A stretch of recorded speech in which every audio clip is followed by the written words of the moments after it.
Hey there everyone, this is Coloring Chemist. My name is Connie and welcome back to my channel.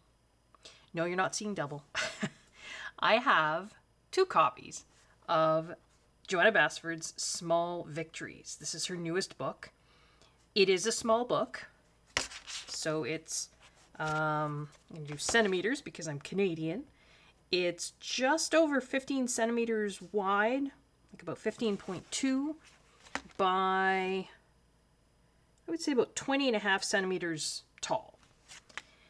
And the reason I have two of these is, well, comparison.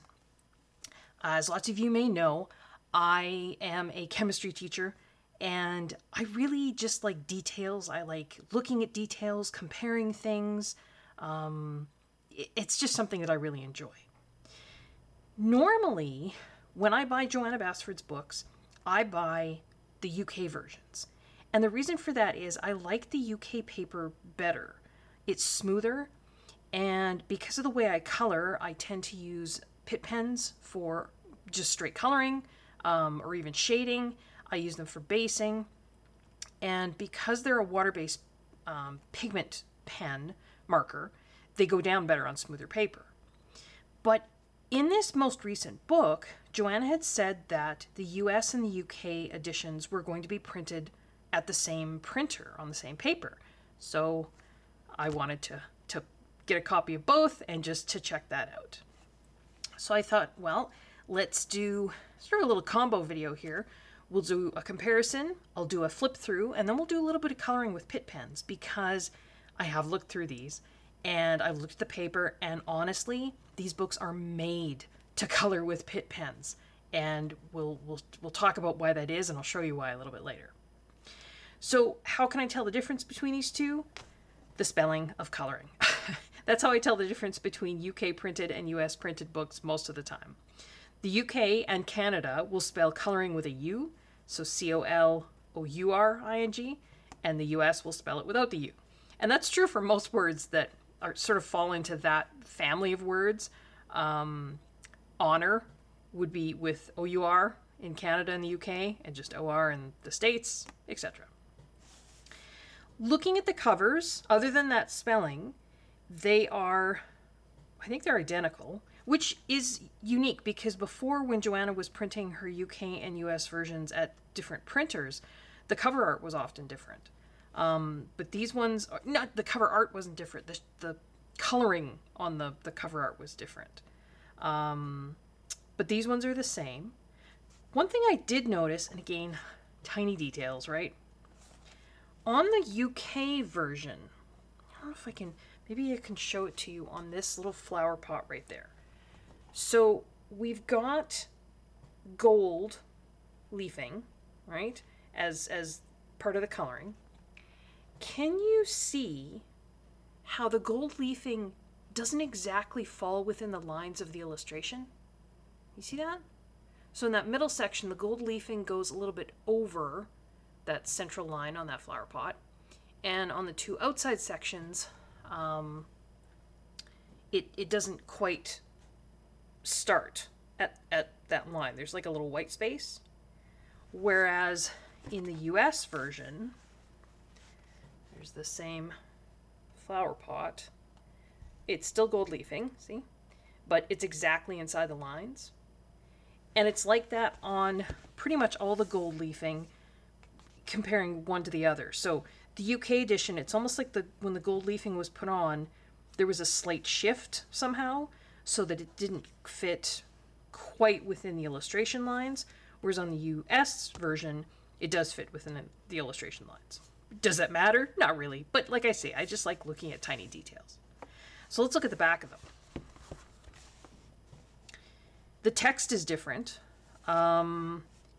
It's the same up to, because you can see it's even laid out differently, up to there. So we don't always have a whole afternoon or even an hour to dedicate to our creative practice. Small Victories is the perfect book for when you want to pick up a pencil and complete a coloring page in a single sitting. And then up to there. And then it changes, which I thought was, you know, I don't know, unique. The UK version, choose from pages of multiple individual drawings, selecting a few to color, or little vignettes and smaller motifs that are easier to complete in a single coloring session, all featuring Johanna Basford's trademark whimsical illustrations. Whereas the US edition says, colorists will find pages with multiple individual drawings from which they can select a few in color, along with little vignettes and smaller motifs that can be completed in a single coloring session, all featuring Johanna Basford's trademark whimsical illustrations and flights of fantasy. We have no flights of fantasy in the UK version. I don't know why. And then the perfect coloring book to flex your creative muscle while also guaranteeing more of those feel-good vibes to get you on, you get on completion of a project. So no talk about feel-good vibes in the UK version either. Why they chose to change the text, I don't know. Different markets, right? They're selling to different markets. They're both a penguin book.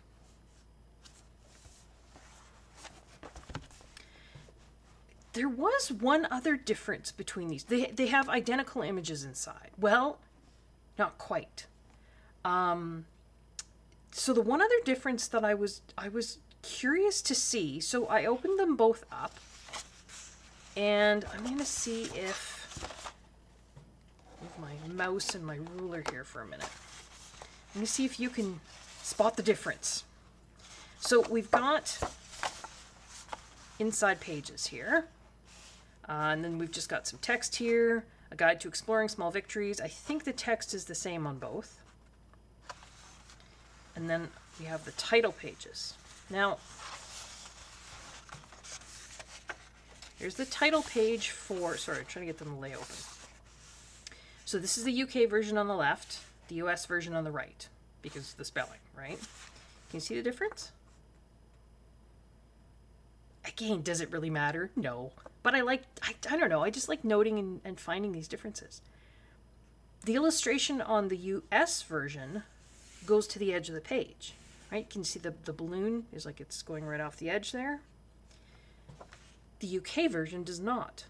It's like there's almost like an invisible frame, which means that, and it's not just this page, because if we turn the page, now this one is interesting. Here, the UK edition goes to the edge of the page. The US edition does not. I'm not sure why. On the whole, though, and then we've got the introduction, which is the same. Let's take a look at the first coloring page here. On the whole, I don't know if you can see that. I can get out my ruler in a minute and show you. The UK images, except for the back side of the title page, which seems bigger, on the whole, the UK images are a little bit smaller than the US images. Now, that's going to be hard to see. So I've got a ruler here. So if I measure from the very tippy top of the flower there to the bottom, this other flower, we've got 17.1 centimeters on the UK version. And on the US version, tippy top of the flower to the bottom, we've got about 17.5 millimeters. So it's a difference of 0.4 millimeters, which is about, if we're talking inches, I would say maybe 1/8 of an inch-ish, around there. Again, and just so people aren't like, you know, coloring chemistry being really picky here. I mean, I am. And I'm not saying this is a problem at all. It's just a difference I noted. So yeah, the UK edition has images that are just a little bit smaller than the US edition. I don't know why. It could just be, I thought they were supposed to be printed in the same, or maybe they just have the same paper. And they do seem to have, I should mention that as well. Again, the reason I would always buy the UK edition of Johanna's books was because I like the smoother paper. The US edition now has that lovely smooth paper. Now, for those of you who really enjoyed the US paper before, it was whiter.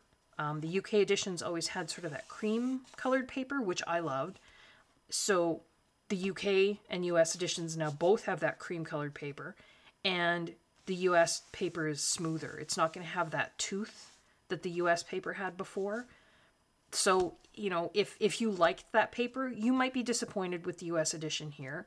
I love it.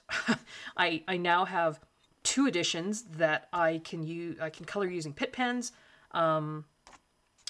Again, just the images are slightly smaller in the UK edition, but that's all I found.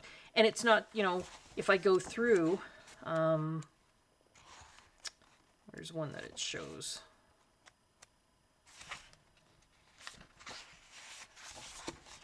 Here we've got the... Now, I will say, we're just going to show a size comparison again here. Where's the sailing ship? I think I missed it. A few other folks, when they were doing their flip-throughs, had mentioned a printing error on some copies. Again, just for size comparison there. It's probably easiest to look if you look at how far the top of the mast on this house sailing ship here is from the top of the page on the UK version versus the top of the page on the US version. It's yeah, about I would say just under half a centimeter, 1/8 of an inch, closer to the top of the page on the US version than it is in the UK version. That printing error that some people had noted, where it almost looked like it was double printed, so you got a little bit of blurriness to the images. I see a little bit of that on this US version. Just a hint of it. Not as bad as some others that I saw, where you saw it was like 2 distinct images on the page. I don't know if I can zoom in and show you. I see it most on that lantern. Let's see how much more I can zoom in here. There, that's as much as I can zoom in. If you take a look at this lantern, I'm going to, need to move too much there. I don't know if I can bring, so now I've got the UK here. So this is the UK version. This is the US version. Can you see how much sharper that lantern looks than that one? I can see, it almost looks like there's a tiny bit of grayscale, but grayscale in the wrong places on the US version. Yeah, it's just a tiny hint of that overprinting, maybe, is what happened. I'm not sure. I'm wondering if maybe to get, a darker or a dark enough line work in coloring books, they maybe print the image a few times, and if things aren't lined up, like on the same page, and if things aren't lined up properly for each printing, you might get a little bit of that. I'm not sure. I don't really know anything about, that sort of scale of printing, but yeah, so the US edition, I don't see it on every page. I noticed it there. I noticed it, there was another one. Maybe a little bit on this sweets page, but yeah, not every page. The UK edition, I don't think I noticed it anywhere.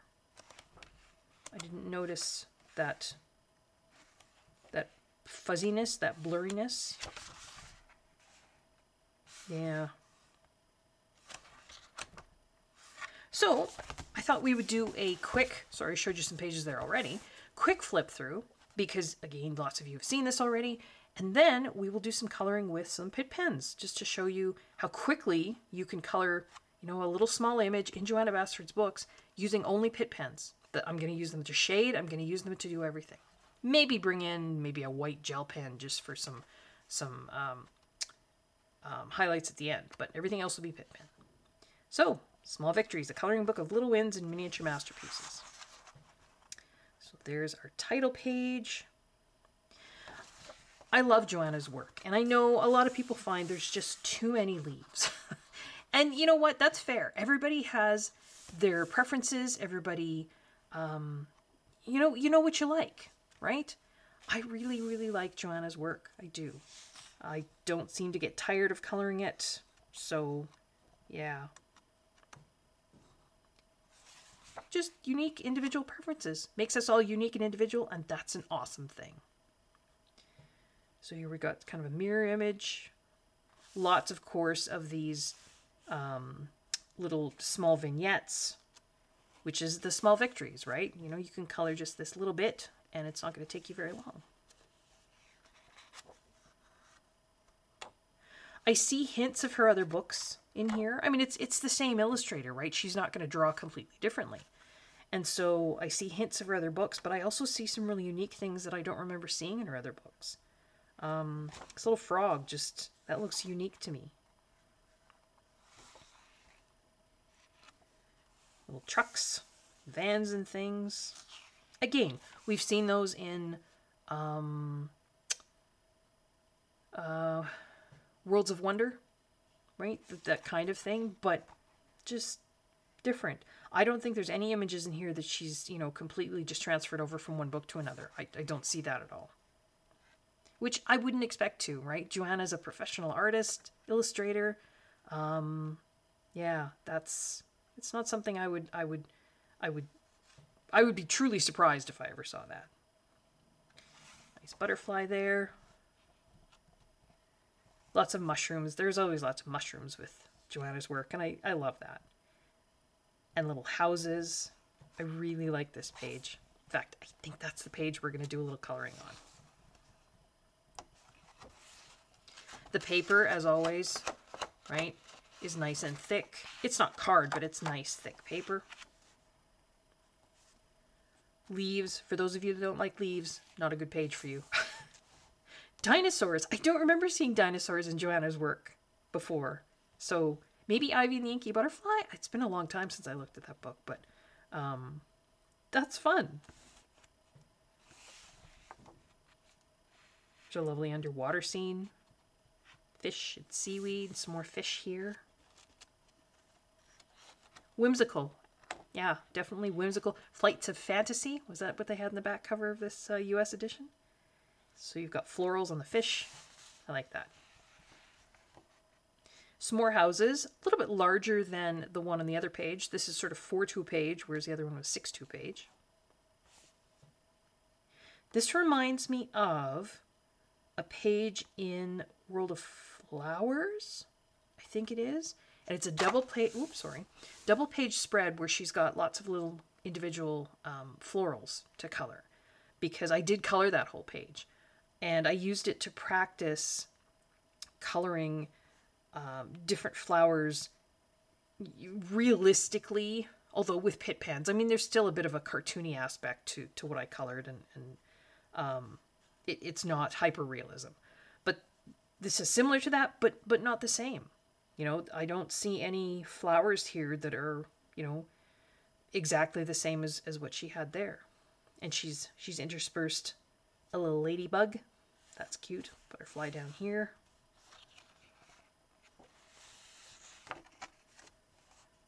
Some more houses, but not just houses. We've got, you know, boat on a desert island.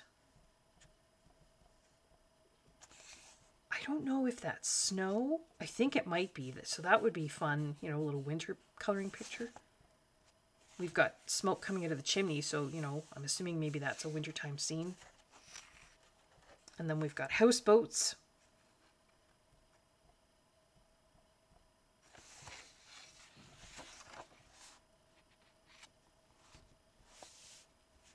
Some lovely floral, and then butterflies, beetles, moths maybe.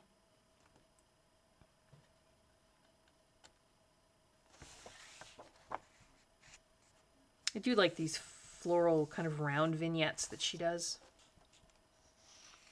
And then a snail with a floral shell. That's cute.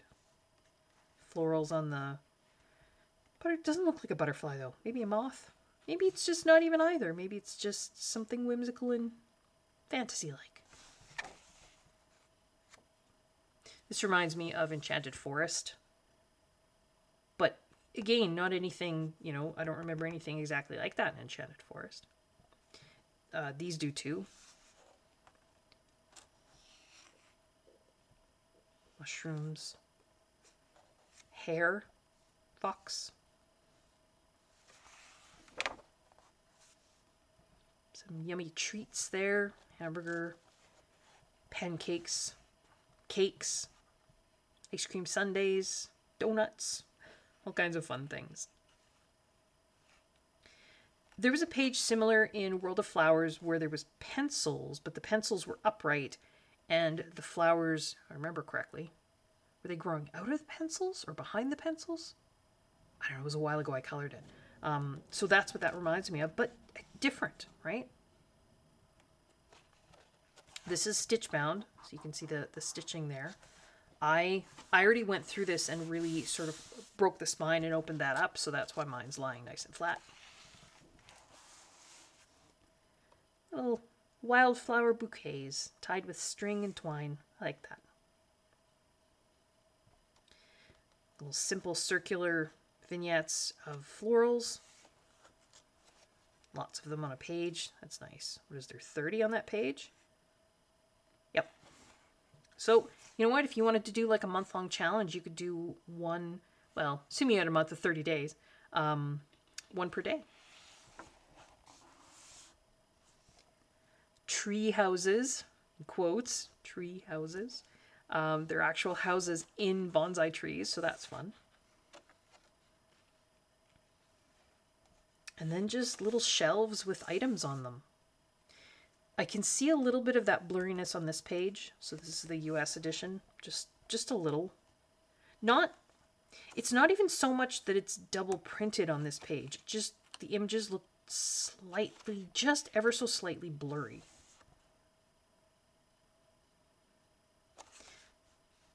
That's one of the Matryoshka dolls. Is that what they call them? They're stacking dolls. And toys. There's a little snow globe. Fun things to color there. You can practice coloring things like glass, right? Clear glass bottles. This beautiful bird. I'm watching the birds outside my window, kind of out of the corner of my eye while I'm doing this. I put some peanuts out earlier, so the blue jays and the Canada jays and the magpies and the crows were all fighting over the peanuts. Some hearts. Those are big florals, which, you know, in comparison on the next page, and this is fun, she's got very teeny tiny little florals, so, and then leaves and teeny tiny little stars and hearts. These look like teeny tiny little bits of seaweed, tulips down here. So, I mean, that's fun, right? She's thought about this. It hasn't just been, you know, throwing images in higgledy-piggledy. I would imagine she's done this for a reason. You know, the great big florals, teeny tiny little florals next to one another. Pitt pens are going to be better for this, right? If you're using Pitt pens on large images like this, you are going to get some streaking because they're water-based. Now, you can cover that up with shading. Probably your best bet in that case is to do your shading with pencils over top, so you can kind of, you know, cover up any of that streaking. So Pitt pens and using Pitt pens for coloring and shading are going to work best on small images. Or images with small details. Yeah, I can see a little bit of that blurriness here too. We've got houses in jars. That's cute. And then an underwater scene.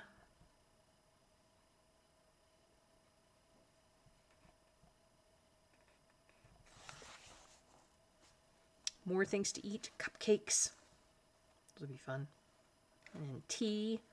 I have a mug of tea in front of me right now on my little warmer that my daughter gave to me for Christmas a couple years ago.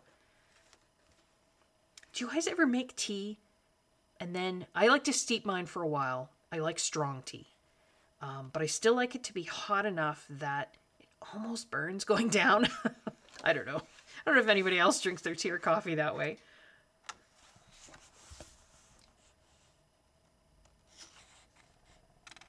Just ducks. I don't remember seeing that in any of her stuff before. mushroom houses. Sorry, I'm taking longer than I should with this. You guys have all seen this. House on a, not really a cloud, it's like a crystal maybe, or a bit of rock. Full page of florals there. Flourishes, like floral flourishes. It's hard to say. I think maybe I would call that. So there's 3 of them on that page. I imagine them flourishes as, you know, like the bottom of a very fancy invitation, or the top of a very fancy invitation, or something like that. Floral heart, and then some more of those circular floral vignettes. And yeah, I mean, if you're not into coloring florals or leaves, then Johanna's work is, you know, World of Wonder, Rooms of Wonder might be a better choice for you. Fun little, just little, lots of little houses, right? A teapot or a tea kettle house. But they're not all houses. There's just a pumpkin with some florals and a boat.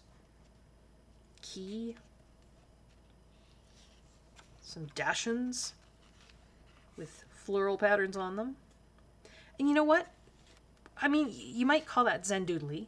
I guess it is, in a way.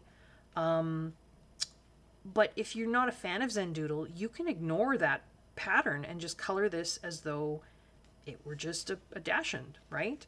And that pattern just sort of goes into the, it's still there, but it goes into the background, and that can give you a really interesting effect too. There's detail, but color it as though it weren't there. So put your shading in, everything else. Yeah, and it can be an interesting effect. So you don't have to color, you know, the florals as florals. There's little boats there, little tugboats. And a lighthouse in the bottle. I love lighthouses. I don't know.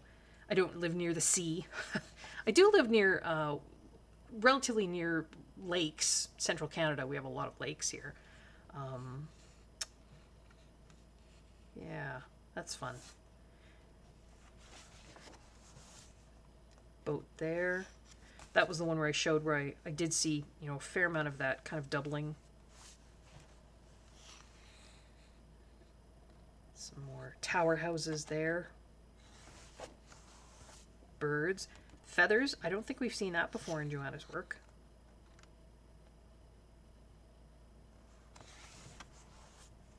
Space. I think we've seen a little bit of space, but that's fun.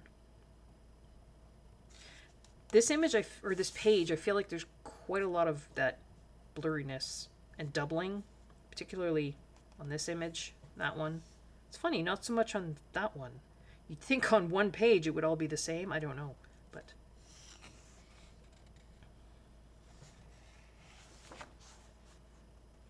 Little vignettes with little critters. I'll have the little hedgehog.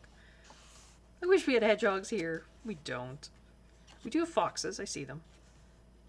And we have wild hares. And owls.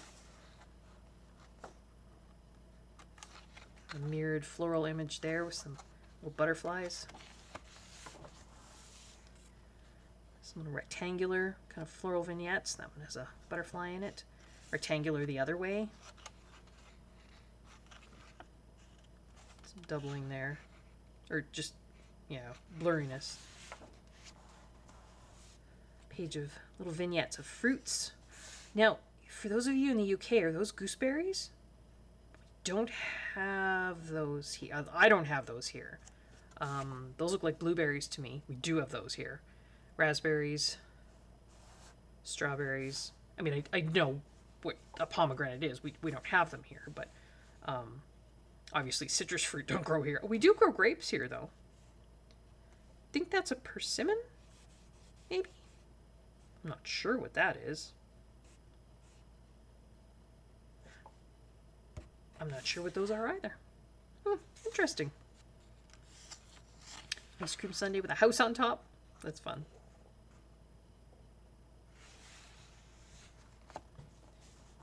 I like that turtle. It just looks so cute. And some more round floral vignettes. These are seasonal, and I love this. I kind of wish Johanna would do, not that Johanna would be watching my channel ever, but Johanna, if you are, I would love to see a seasons book done by you. So, you know, one coloring book, all 4 seasons. I know you're not a fan of Halloween. That is totally okay. And it wouldn't even have to be holidays, but just seasons. So much like you did here, but sort of expand that idea into a whole book. You could do interiors of house. I don't know. Well, I guess if you're not going to include holidays, that would be tough to do with seasons, but I don't know. Just a thought. So we've got a wreath here that's spring, and then summer, fall, and then sort of winter, Christmas time. I love that.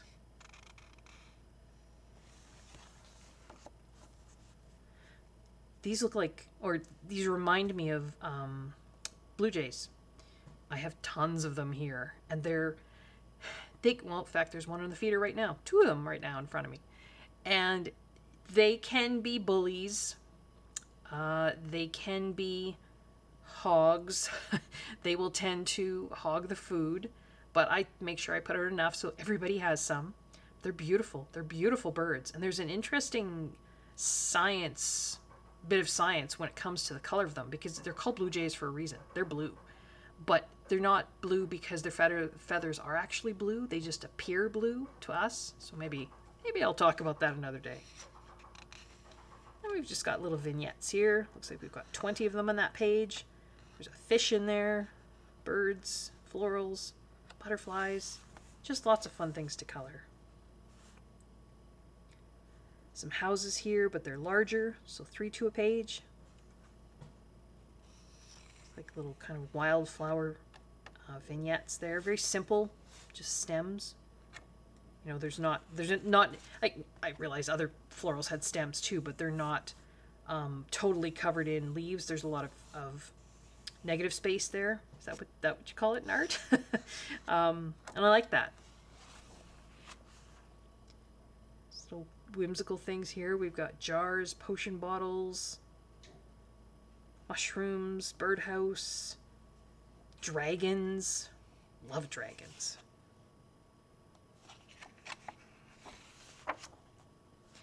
That's different.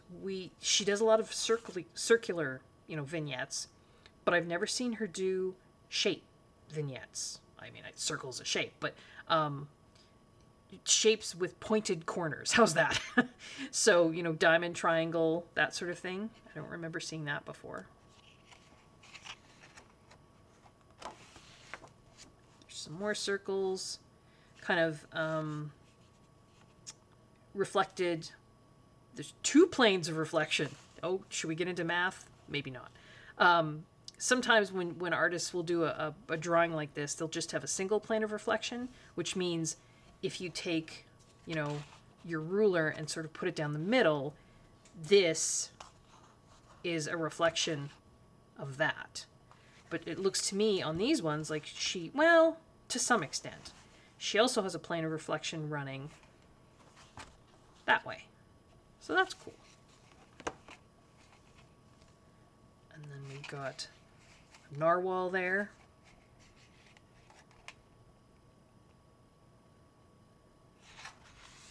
And that's it, the end.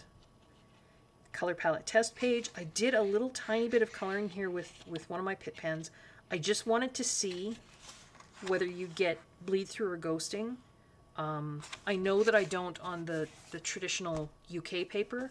Sometimes on the older US paper, I did get a little bit of that. So I just wanted to try it on this paper. Looks like we don't, so I think we're good to go. So, which one should I color in? I think, well, you know what? I'm going to think about it, and then I will gather up my colors, figure out what page I want to color, which book I want to color in, and then I will be back in a moment. It will just be a second for you, and then we'll do a little bit of coloring.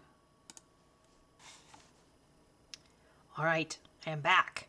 You can see I've chosen quite a selection of Pitt pens here, and a few of the Staedtler Pigment Brush Pens. So they are similar to the Pitt Pens, but made by Staedtler.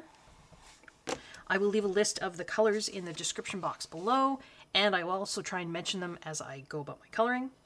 I did choose to do one of the houses on this small houses page here, and I chose to go with the US book because I wanted to see if the paper in here really does perform like the UK paper performed in the past.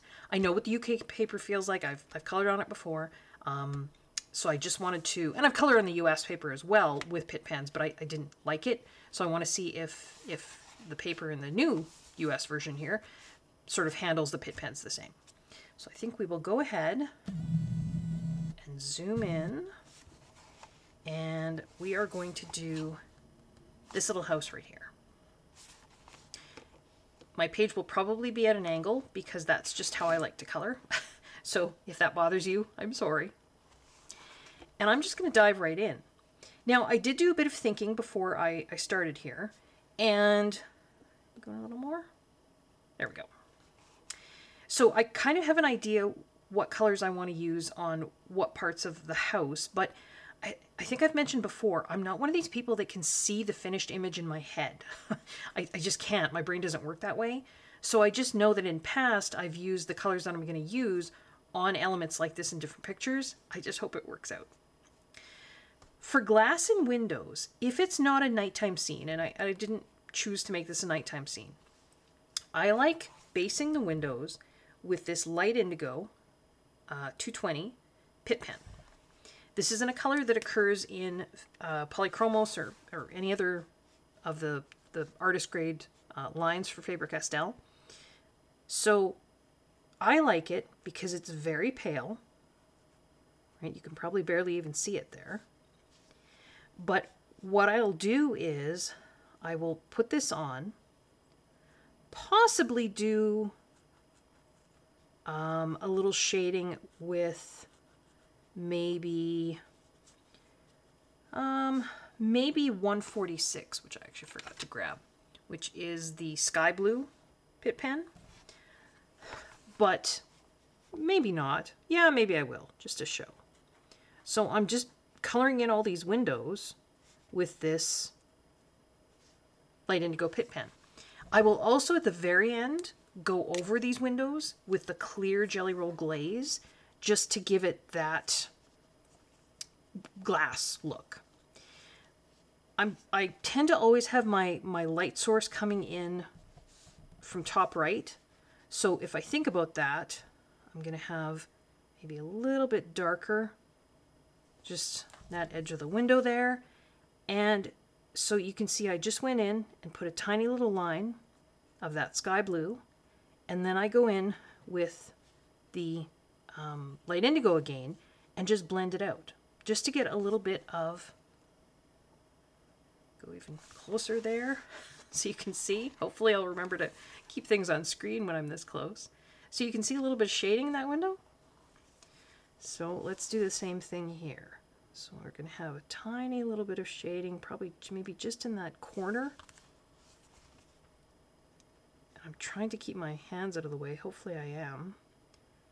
And then just go back over with the light indigo. I'm not even really coloring, you know, in the sense that I'm almost just more touching the pen to the paper. There. Now I'm going to grab a little scrap piece of paper to put off to the side. When I do that, when I use a light color to then blend out a slightly darker color, I like to have a piece of scrap paper off to the side to scribble off the lighter color, because it will pick up some of the darker color from the page.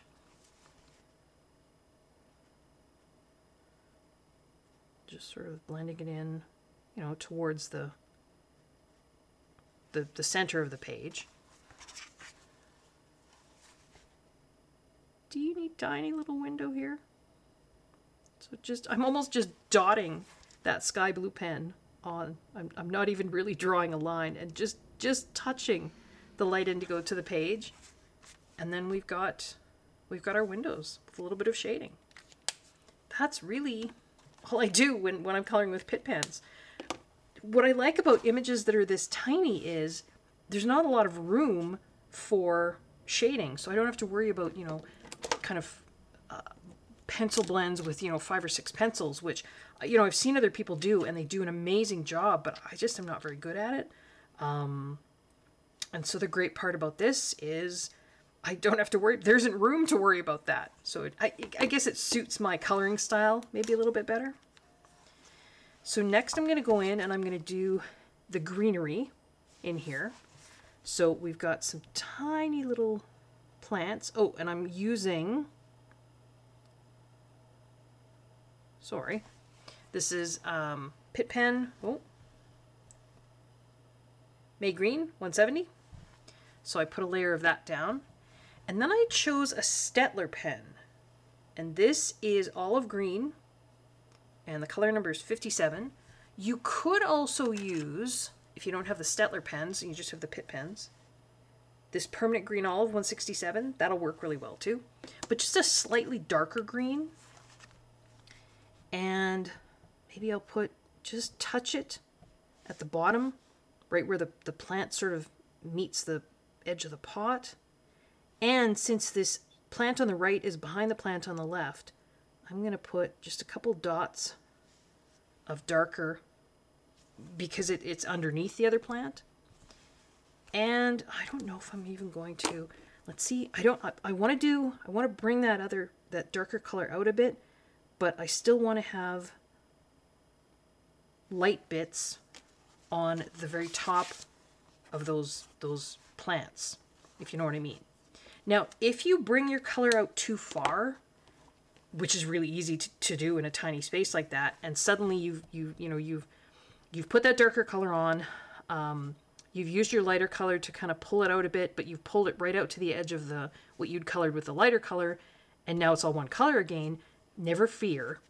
You can go in with, this is, sorry, hard to know where to put this because it's so close. This is a Pitt Artist Brush Pen, white. This is a brilliant, brilliant pen because I can go in and just touch it just at the very tip of each of those little, and then just take my finger and just almost, I'm not smearing it because there's so little space there, but I don't know if you can see that. I've tried to get it, you know, it's so tiny and I can't zoom in anymore, but maybe I can lift it up. Whoa, sorry.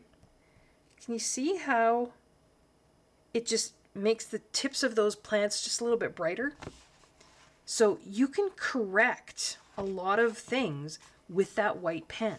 Because I know, and I'm just going to kind of do the same thing with this little fern plant up here. So I'm going to base it with that May Green 170.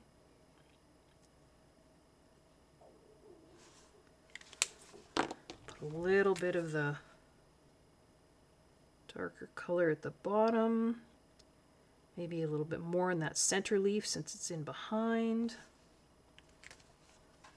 You know what, that actually even looks good without me doing any pulling of color, but maybe I'll just do touching the tip of that pen to the page. And that's why these Pitt Pens work so well on these tiny images. The Pitt Pens have a very fine point on them, right? You see that? And there. Very fine point. But they're not, I mean, fine liners would work well too, right? But fine liners, sometimes I feel like the fine liners are tearing at the page a bit. And I never get that feeling with Pitt Pens. They're a brush pen, so there's a little bit of flexibility in the brush. Got some more greenery down here. Now, I also grabbed another Staedtler pen. It's called, where are we? Willow Green. And the color number is 51. I'm going to use this on these leaves here. Again, just doing very similar to what I was doing with the May Green Pitt Pen. I'm just basing. It's just a slightly different. It's almost the same as the May Green, but not quite. And then at the base of the leaves, just did 4 leaves there, so I don't want to do them all, because if you're going to do blending with Pitt Pens, you kind of want to do your blending while your base color is still wet a little bit. There, just pull them out a bit. and then I'll base a few more. So if I had based them all and then gone in and tried to do that little bit of blending, it still would have worked, I think, but maybe not quite as well. You'll see, I kind of didn't in those first few, but I will have kind of one pen in one hand and the pen I'm using in the other, and I'll switch back and forth, and I'll also keep the caps off. Now, these ones I actually pegged to the end, but sometimes I'll just put them on my desk too. You want to work quick, again, because if you can, get in there and blend while the base color is wet, you're going to get a better blend. So not having to pull caps on and off and on and off just means you can work a bit quicker. I might go in and put just some little dots of the white. Oh, make sure I'm using the right one. Little dots of the white, maybe on the edges or on the tips of these leaves. Again, just to brighten up the edges. Am I still on screen? Oh, I am.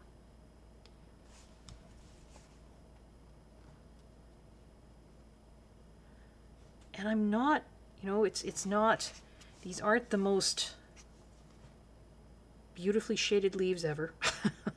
But I kind of like that. I get very stressed if I think, I need to do this really professional job on things, because quite frankly I'm not. I'm not an artist. I'm not, I'm just not very good at it. So, and I know people have said I shouldn't be so hard on myself, and I try to remember that, but for relaxing purposes, doing a picture like this makes me happier, because there isn't room for me to be, an artist in that way, to do these really complicated blends, and there just isn't room.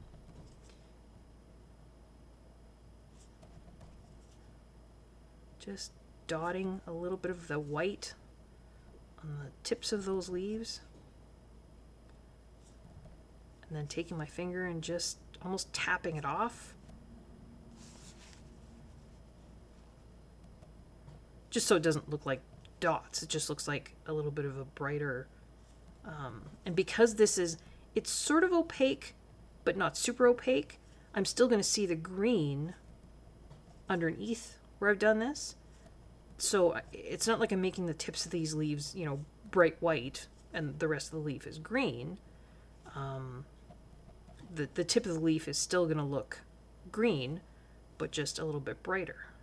I'm going to, sometimes, see there I got a little wingy, is that a word? Wingy? With the white, and I sort of put it into the shadow, so I'm just taking a darker color of the green and just going back in. And I know Pitt pens can be scary. There, I think I did all the leaves. I'm not going to worry about the grass right now. Pitt pens can be scary because they feel really permanent, which they kind of are. Come out a little bit here. I mean, they are, right? They're permanent ink. And they're not like pencil where you can go in and erase. So, if you've done something, you can't take your eraser and undo it. But that white brush Pitt pen does give you some erasing ability. I didn't leave enough white space maybe on those leaves to give brightness at the tips, so I used the white Pitt pen to create that white space. So this is Warm Gray 270. Love this pen too. It's a gray, and I'm going to base the entire center portion of the house here in this color. It's a gray, but it's such a beautiful tan, khaki, but it's still gray. I don't know how to describe it. It just works so well for, plaster on houses, or and you can see when I do a larger area like this, it's a little splotchy. It's not perfectly smooth like an alcohol marker would be, but that's okay, because I'm treating this as though it were stucco on the outside of that house, And stucco isn't going to be, you know, perfectly uniform. I just did that top section, so there's sort of a shelf there or something. Now oh, you're not going to be able to see this. This is warm gray. They put white writing on a light colored pen. Warm gray 3, 272. And anywhere that I think there's going to be shadows under the roof line, I just put that along the edge, and then I go back in with my warm gray 1 and just kind of pull it out, just like we did, you know, on the windows. So you can see how we've created a shadow underneath the roof line there? And then there would be a shadow underneath this windowsill. When I use shadows underneath windowsills, if my light source is coming from the top right, which I almost always choose, I don't know, I probably should mix it up, but I don't. The shadow is going to extend a little bit that way past the windowsill, right? Because the light is sort of coming, so the shadow is going to fall that way. So rather than just putting the shadow directly under the windowsill, I always extend it a little bit, sort of the opposite direction of the way that I think the light is falling. If that makes sense. Scribble off my warm gray 1 there. Assuming that these stones that run on the outside here are going to be on top of the stucco, or sticking out more than the stucco, then there might be a little bit of shadow around the edge of those stones. There's also maybe going to be a little bit of shadow underneath that roof line there. Blend that out a little bit. Sorry if you can hear kind of big machinery noises outside. I live on a gravel road, and they are currently running the grader, they call it. Not grater, grade, like Grade, to grade the road. Basically, it's scraping the surface of the road to even out any potholes, that sort of thing. They can do that on gravel roads. So there, a little bit of shading where those stones are. Maybe a tiny bit of shading around where these stones are. And you have to be careful in tiny pictures like this, because if you start putting too much shading, or your shading extends out too far, you'll have covered up all of the lighter color. So I'm just going to put shading on the left-hand side of this window, and maybe a little bit on the top, not so much on the right, because my light source again is coming this way. Is this the proper way to do shading? I don't know. Like I say, I'm not a professional artist at all. Oh my goodness, there are 4 pine grosbeaks just outside my window. Sorry. They're red. Kind of a pinky red, but for whatever reason here, they're quite red, and they're very eye-catching. Sorry, you guys are probably now wanting to see outside my window. Maybe one day I'll see if I can get some footage of the different birds and kind of put it together into a little montage and show you guys. If you're interested in that sort of thing, just let me know. If you're not, that's okay too. So I'm just, again, taking that warm gray 1, basing the stucco of the house here. It's not even, but that's okay. And you can see the difference in look between the top, where I've done a little bit of shading, right? Bottom where I haven't. In fact, now that I'm looking at the top, I'm going to put a little tiny bit more right under the peak of that roof. So this is my warm gray 3. So I have that warm gray 3 in one hand and the warm gray 1 in the other. I just go back and forth. I just wanted a little bit more shading right under the peak. So shading. If that's a shelf that these plants are sitting on, so maybe there's a bump out in the house, or I mean, it's got to be something they're sitting on, right? So there must be a shadow underneath there. So I just put, again, a little line of that warm gray 3, and then pull it out a little bit with the warm gray 1. And it's really just a matter of just fiddling around until you get what you like. And in a way, and then I'm going to put just the same as I did up above, assuming there's going to be these stones on the side are going to stick out a little further than the stucco. There would be maybe a little bit of shadow. Oh, sorry. Off the screen there a little bit. And then pull it out. Pitt pens have maybe, I think, helped me in some ways well, I talked before about, you know, that perfectionism. And Pitt pens, I think, helped me to let go of that a little bit.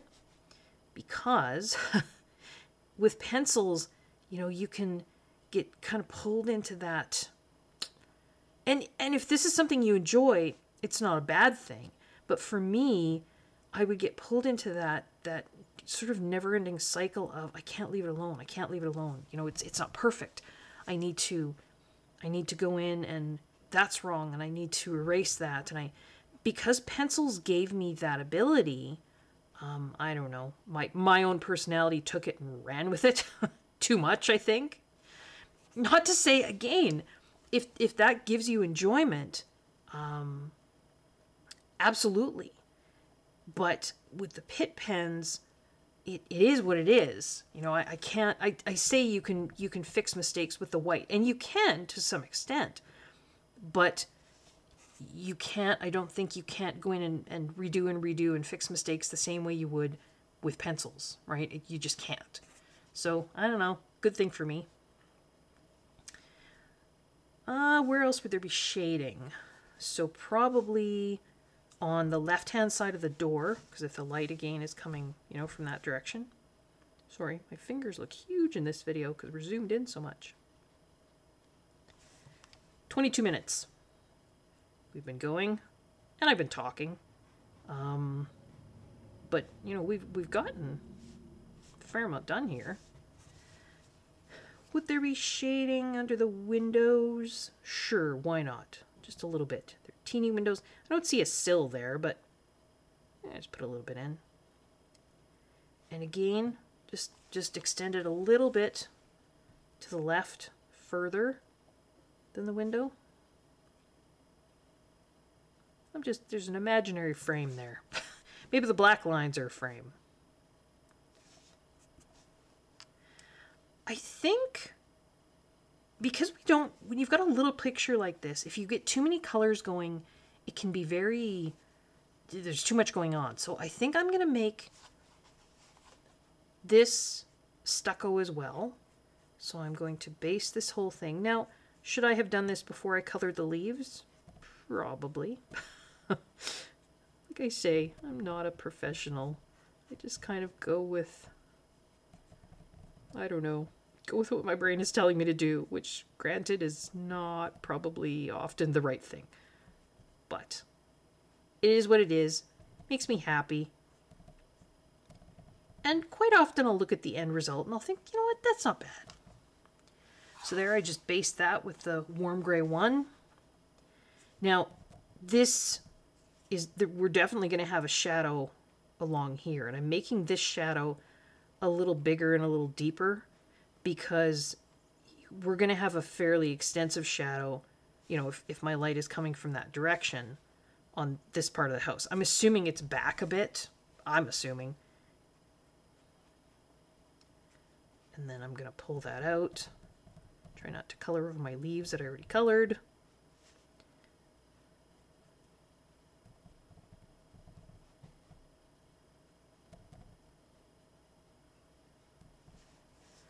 And then I think we'd have a shadow underneath the roof line here.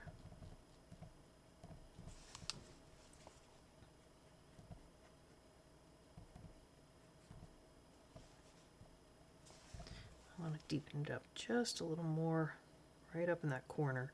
I mean, that's where we're going to have the biggest shadow, right? Could I put shadows around each individual leaf? I could. I think I would cover up a lot of the whites or the pale stucco that's there. Maybe just a little bit. I'm just taking the warm gray 3 and just dotting it. in and amongst the leaves. You see what I'm doing? So I'm not drawing in shadows around every leaf, but the shadows would be deepest kind of, yeah, in and amongst the leaves on the bottom side of some of these leaves, right? Because, you know, light source is coming from that way. And then I'm just going to take my warm gray 1 and just sort of follow those same dots just to kind of smooth them out a bit so they don't quite look like dots.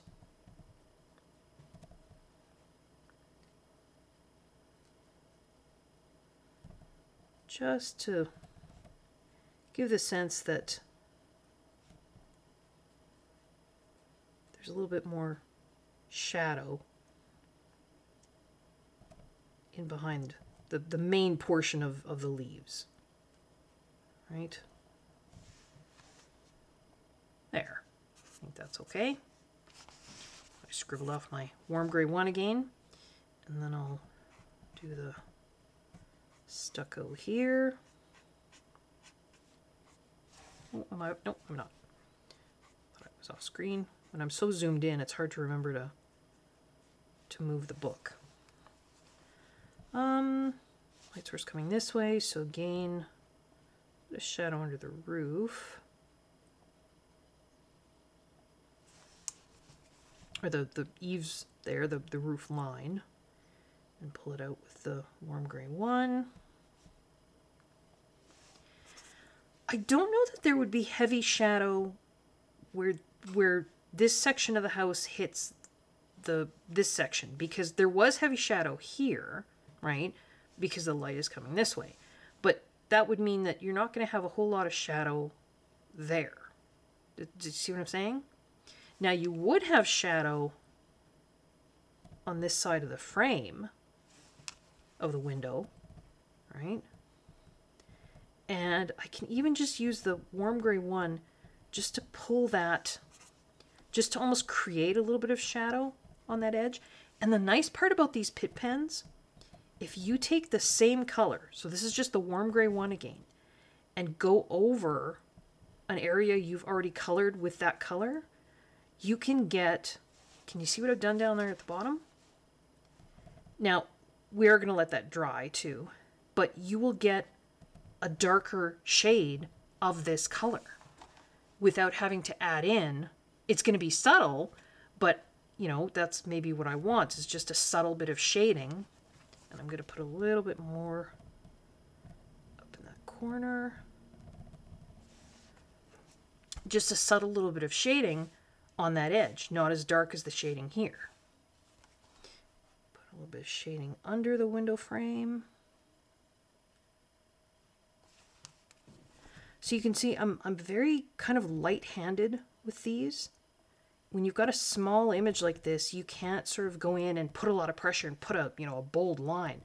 I'm almost tiny little brush strokes. I mean, for, I guess, lack of a better term, these are brush pens, you know. All right, I'm going to leave that. Maybe I'll want more shading after. It's hard to say. And I'm going to do a little bit stucco there. Again, tiny bit of shading in that corner and under the roof line. So small. Bring that out a bit.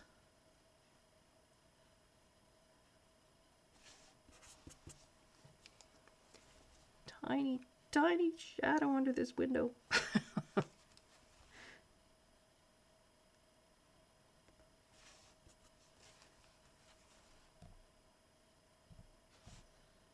A little bit more in those corners there. And Pitt pens, like any other marker, they're going to lighten as they dry. So you can see the shadow I did up here isn't nearly as dark as it was when it was wet. But that's okay. You know what? You can always go in and add more.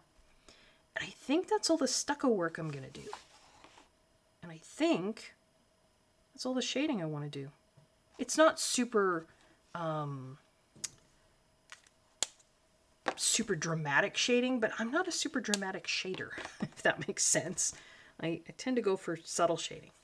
So let's do the stonework along the sides of the main part there. I've got Cold Gray 1, 230, and Cold Gray 3, 232. So this, and I'm going to take the caps off, leave them on my desk. The stones themselves are going to be this Cold Gray 1. I'll do, I don't know, 4 or 5 of them. And then just maybe a little tiny bit. You can't kind of on the left-hand side and a little bit on the bottom. I can't do a shade all around the edge of these stones just because they're so tiny that it's almost, they'd end up all this darker color, right? It would be way too hard to keep out, to keep any of the lighter color in the center. So just left-hand side, a little bit on the bottom. It just gives the stones a little bit more interest. That's all. Oh, I can't tell if I've based that 5th. Yeah, I think I did. We'll do it again. Maybe I'll just do 4 stones at a time. I keep track.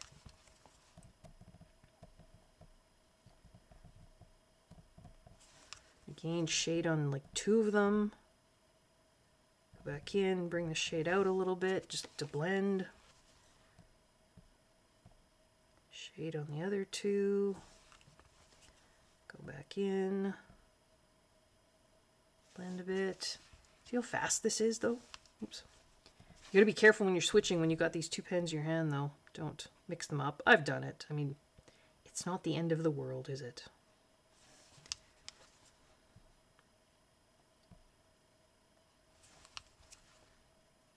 Yeah, make sure you know which ones you've got in your hand.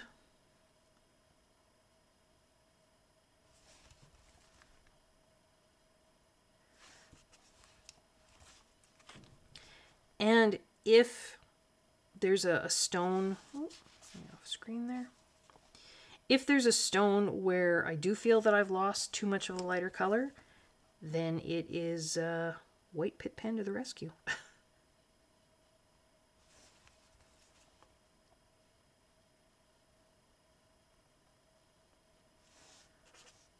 So there's the stones on that side. Where's my white Pitt Pen? There it is. Maybe a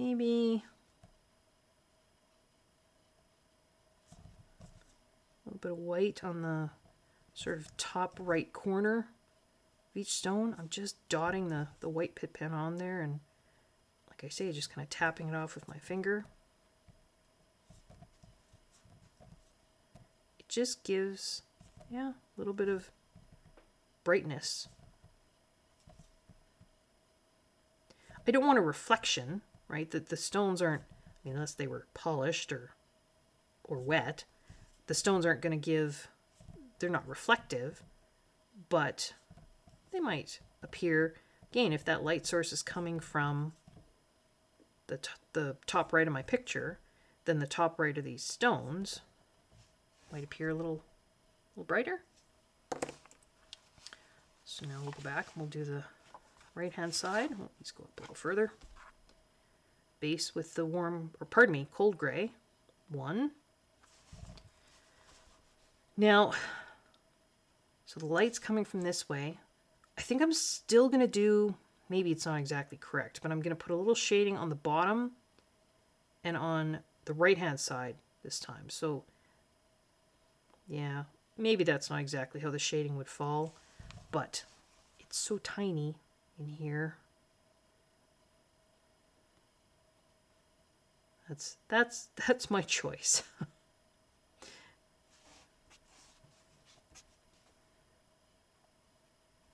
Do the next 4.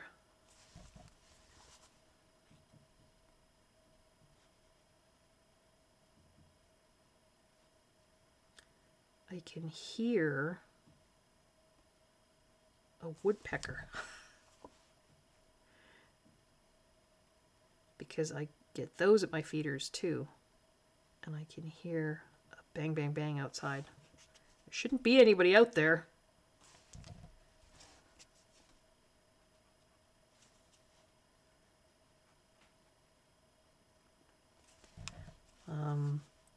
Yeah, if anyone wants to look up pine grosbeak, so G-R-O-S, beak, B-E-A-K, they're pinkish gray, the males anyway, are pinkish gray, and in some places they can be quite gray, like the color is kind of dull, but for whatever reason, the ones that I get here are quite red. Now, for those of you who have cardinals, oh my goodness, you're so lucky. I think I would die of happiness if I saw a cardinal. Yeah, I have heard of a few people in my area seeing them maybe in the summer.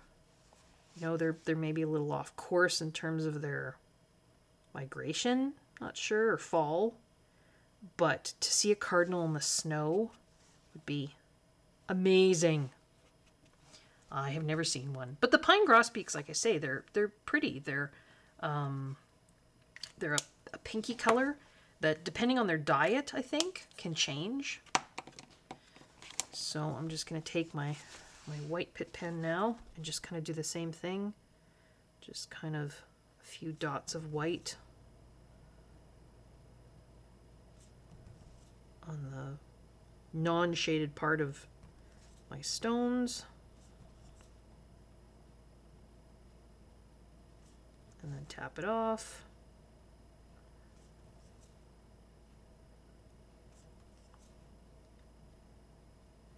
There's a bit of a, it's gonna sound funny, it's almost like a little bit of a, I don't know, a rush a little bit sometimes when you're using Pitt pens, because you're like, I don't know how this is going to turn out, and I can't really fix it because it's permanent India ink. I don't know, like adrenaline junkie kind of thing. I don't really know. So, yeah. I think, you know what? I just decided I'm going to do the stones around this window the same gray. So cold gray 1, and then cold gray 3 to do a little shading. Light's coming from that direction. Maybe I'll just do some shading just where the stones meet the window. It's hard, right? It's hard for me to figure out cast shadows and all those kinds of things. There's probably going to be less shadowing on the stones on this side, so maybe I'll try, if I can, to put less of that cold gray 3, the stones on that side. Try and keep them brighter. Try and darken these ones up a bit.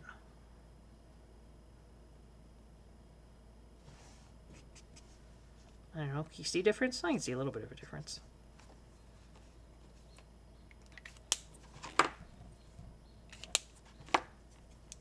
Oh, there's more pine grosbeaks. Pretty little things. Handsome, handsome boys. The females are pretty. They're not red though. They're kind of a gray with a almost kind of an ochre cast to a few of their feathers. I sometimes get evening grosbeaks too, which are golden and black and yellow. And sometimes they'll be at the feeder at the same time the pine grosbeaks are. That's very pretty. All right, I think for the chimneys, I'm going to do India Red, 192, because I want bricks, basically. So I'm going to base the whole, I'm not going to worry about individual bricks at this point. I'm just going to base the whole chimney in this India red. And then to do, I don't know what kind of shading I can even get in there. Maybe I'll use this Caput Mortuum 169. Let's see if I can even get just a little bit of shading. Maybe if I just dot around the edge of the bricks. I don't know if that's even worth doing. And then just taking that India red, just so that's not quite such a stark line. I don't know. I don't know. And then maybe, because the chimney would be round, so maybe I should do a few dots on the edge. Maybe I should just worry about dots on the edge. That might be. Right? Because if the chimney is round, there's going to be shadows. Here, I'll just use that 169 just to put shadows all the way down the edge. And then the edge there.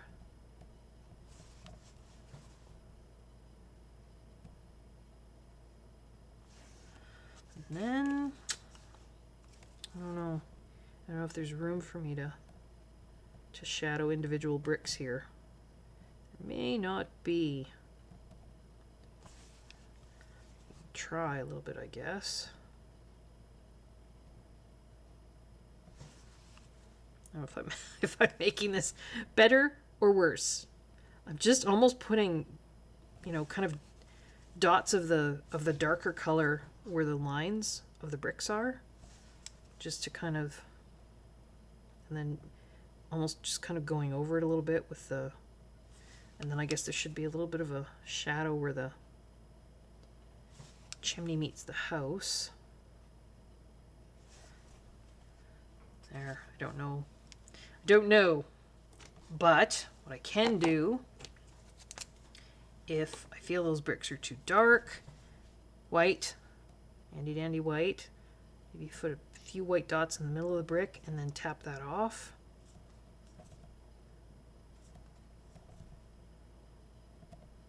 Because of course, again, bricks aren't going to shine, right? They're made of clay. Clay is not typically shiny unless you put a glaze on it. But you might have a little bit of a lighter color, just even to pick out the individual bricks. There. I don't know if that's better or worse. And the nice part is, you know, I'm going to let that dry, and then if I think that's too weird looking, you know, you've got white dots on bricks, I can always come back with my India red and color over them, right? We've got a chimney here. Now, there's no brick marks on this chimney, but I think I'm going to make it kind of brick colored anyway.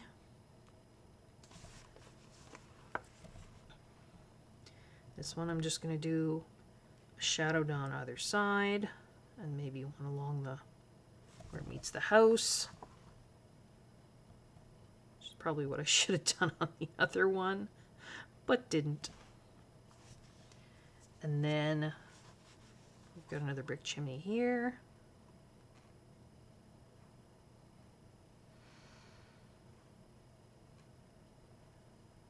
This one is most definitely round, right? You can see the way she's drawn it, the way it meets the roof line there. That's an indication to me that she wants this to be round. So instead of trying to do individual bricks on this one, let's just put some shading on the edges. If I had more room to work with, then I could have put like a lighter colored mortar. And maybe that's what I should have done. Maybe I should have outlined the bricks on the other one with the white pen instead of putting dots in the middle. Do we want to try that on this one and see how that looks? Because I don't think I like the dots on those bricks. I'm going to have to go back and fix that. Just putting a tiny shadow under that. I don't know what you would call it. Sort of cap on the chimney there. Okay. I'm scared. I don't know how this is going to look. So I'm just going to follow. Maybe not right out to the edge because I don't want a bright white line on where the shadows are.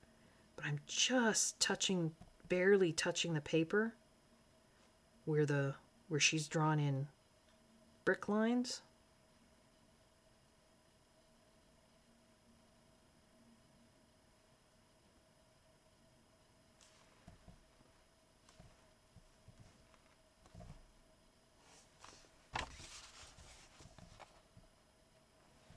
Oh, sorry.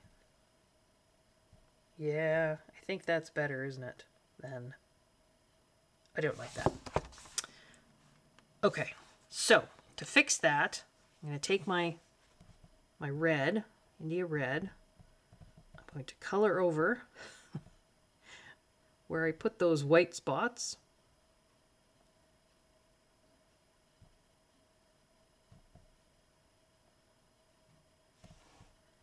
There. See? And then I'm going to try do the same thing here. Again, maybe not right out to the edge because, you know, that mortar would be in shadow. Oh, it's stark white mortar there. And it's not stark white. I'm barely touching the page. So there I did the cross bits. Now it's really hard to see where she's put the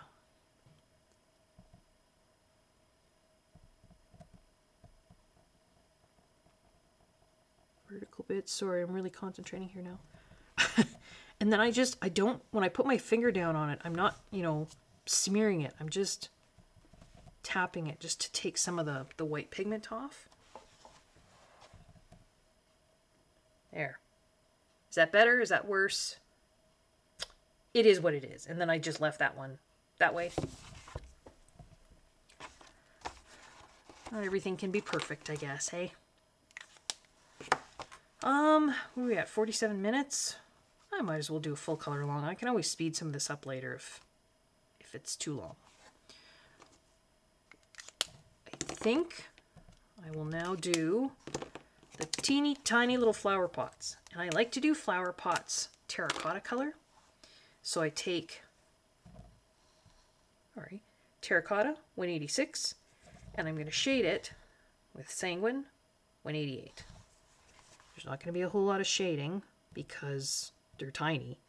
So I'm going to color in the pots, base them in this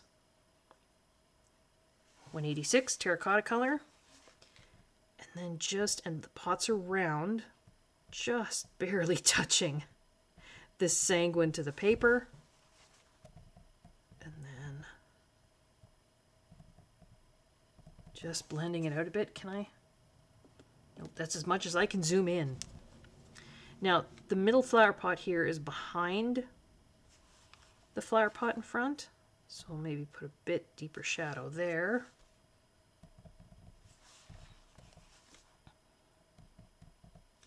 Now, when you use these Pitt pens, are you going to get a perfectly smooth blend? Probably not. You know, if that's something that's your coloring style and that's what you really want, then no, this maybe isn't going to be the medium for you. You can maybe just use it for basing, and then you can do your shading on top with Polychromos, right? Because they would have a matching color system. But I don't mind it. You know, I don't mind and then you can even see that. It's as zoomed as I can get, but maybe I can hold them up closer. See how we get that indication of round pots? And if I want, you know, even more contrast, again, take my handy dandy white, just put a few tiny little lines on the center of the pot and then dab them off with my finger just to indicate that's, you know, it's the center of the pot. That's the part that's sticking out towards me. Maybe it's catching the light a little bit. There. You see what I did? There. What do we got left? Well, the roof and the roof lines, I think I'm going to do wood.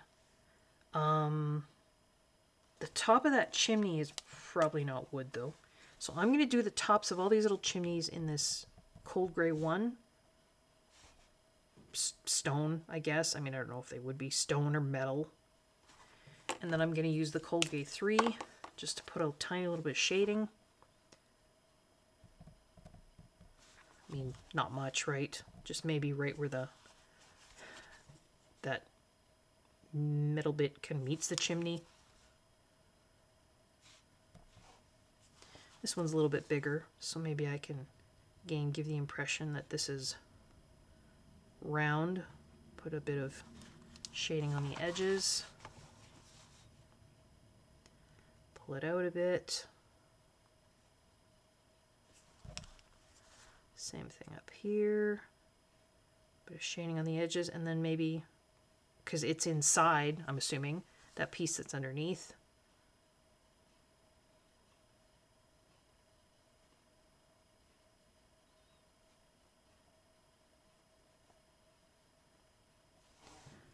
That. And you know, if this is metal, sorry, I probably keep putting my arm in front, don't need to. If this is metal, maybe it is a bit shiny, so I can take my white, and if I feel like needs to be more shine, maybe in that top corner.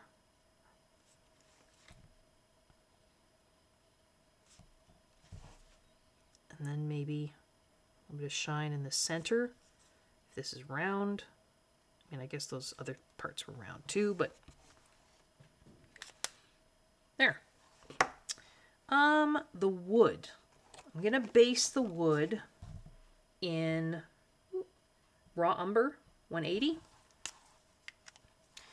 And I'm gonna say, and I know this is gonna look, ooh, sorry. This is going to look strange going on, but we'll do a little bit of shading with another color, and it should be okay.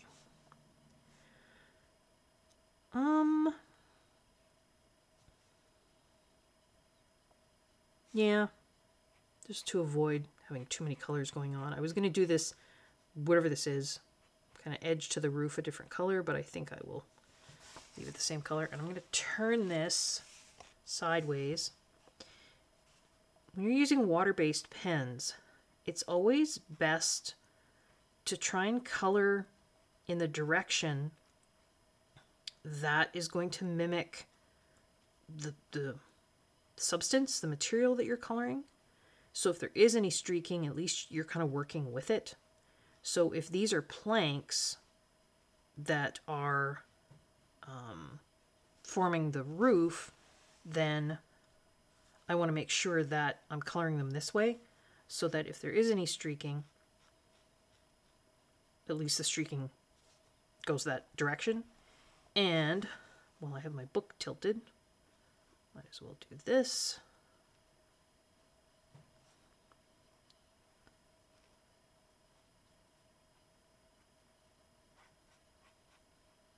And I don't put a lot of pressure on these pens, even, you know, coloring a larger area in the sense of this tiny little picture, because you don't need to, you know. And the tip is, it's fiber, it's not foam. It does eventually kind of fray out.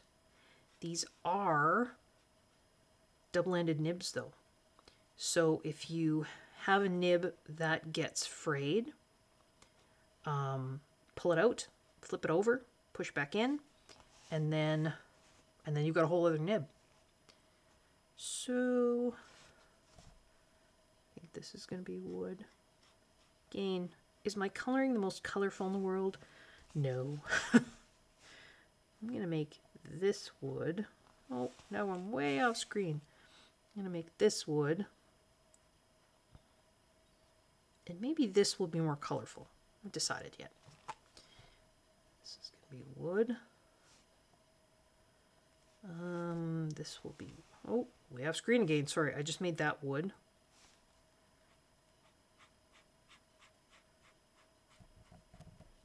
Now, I know I'm putting the same color over top. I'm going to have to use some shading there to try and make sure that we can distinguish between the different roof lines. And I think, sorry, I'm going to make this wood.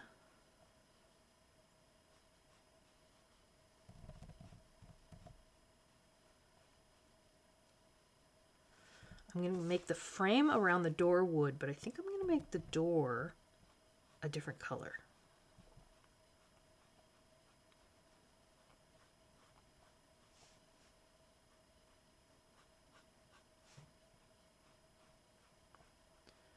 And then I'm assuming this framework here that's underneath that part of the house is also wood.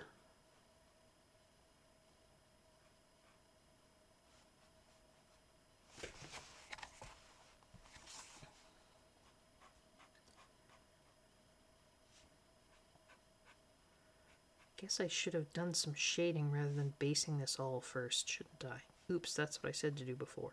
Well, we're going to see how it works to go back and do shading later on stuff that I did a few minutes ago. All right, good. What was the first thing I shaded? I think it was up in here, wasn't it? Up in here? Oh, we'll see. So I've got my raw umber. Pitt pens are tough in terms of browns. Excuse me.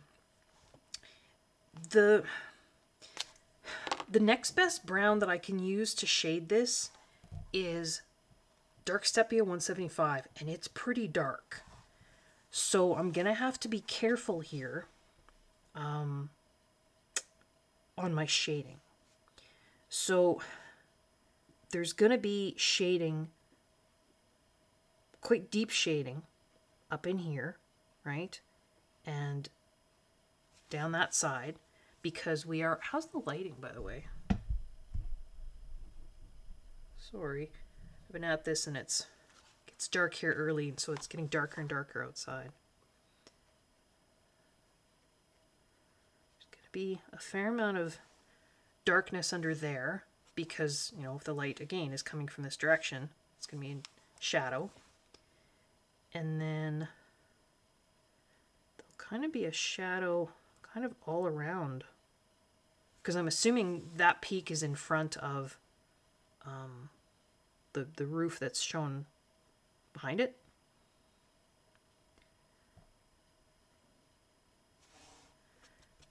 That's pretty stark. And that is, browns are one of the, they're tough. So what I can do is go back with the raw umber, which is the same color I used to base everything. And if I scribble it off, make sure I don't have any of this dark sepia on there, I can use it to make this blend look maybe not quite so stark. We'll have to see how that looks when it dries, and then go from there. I'm assuming whatever this is, this sort of edging on the roof is going to be sticking out further than these planks. So I'm going to put a tiny little shadow line there. Again, pull it out just a bit. This raw umber.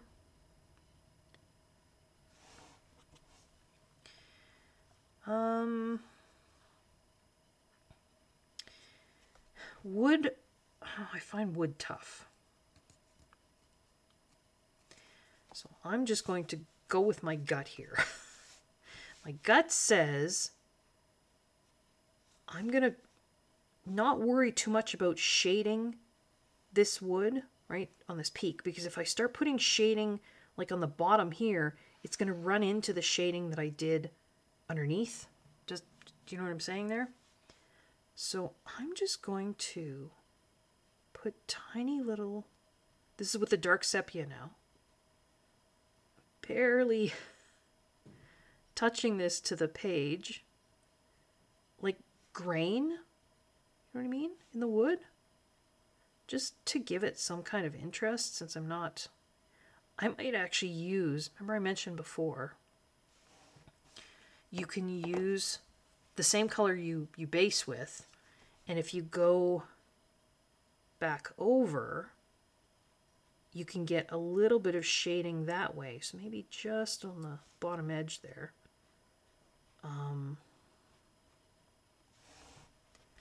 But again, I don't want that to blend back into the shading that I put underneath. You know what?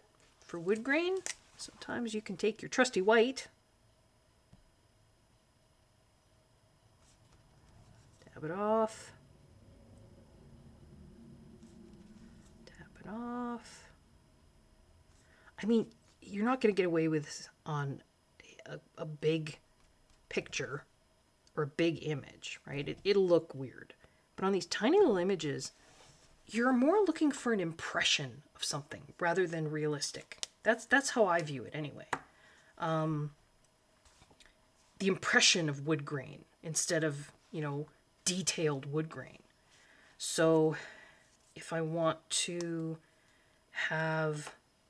do the same thing on, well, each of the kind of pieces that are like trim pieces. So I'm going to turn this down here.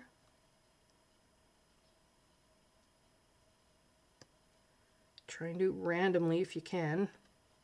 And then a bit of shading where that meets the house, because there would be shading there, right? Or there would be a shadow there. Pull that out with my original raw umber color.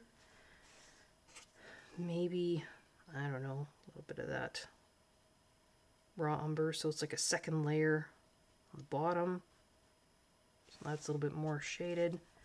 And then I can take the white, again, just barely touching the page. I don't want to put any of that white up into the shadow though. Turn the page all the way sideways, because I want to do these cross pieces. So wood grain. Because they're all the same, and I'm going to do it on this shelf bit here too. Because they're all the same color, right? I've done the wood instead of, maybe it was lazy, I don't know. But instead of making the wood different colors for the trim pieces and then the roof, I'm just trying to make it look different by doing this, right?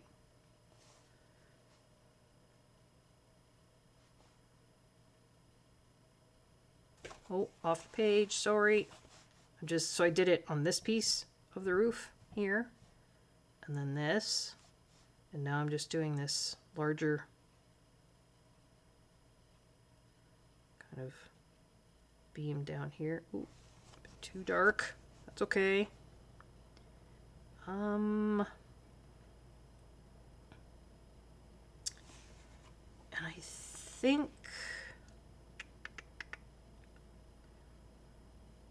I was gonna do the, oh, there's a tiny little piece here. And maybe this wood here. Yeah, maybe I'll do the frames too. So that'll distinguish them, like the window frames and the door frame, distinguish them from the planks on the roof. So, tiny bit there.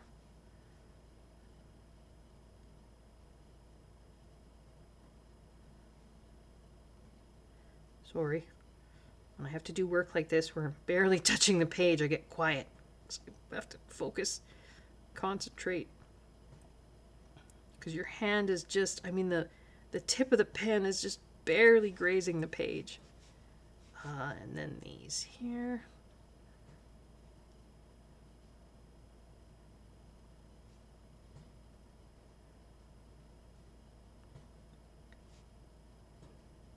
Now, I am going to do some shading here in a second with the same color, because particularly for these, you know, the beams and stuff underneath here, there's going to be some shadows.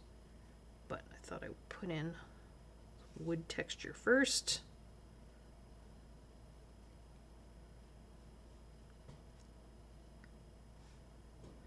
Also, when I'm really concentrating like this, I grip the pen hard, probably too hard, and then sometimes my hand will jerk, which can be scary when you're coloring on something this small. I'm going to go back and do something about some shading here in a second.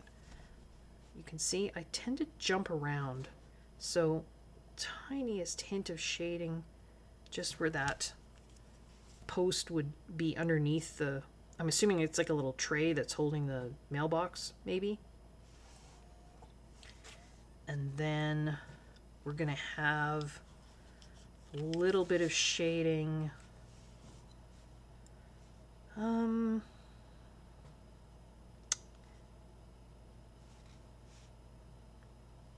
That sort of, that little piece there to me sticks out over the stucco.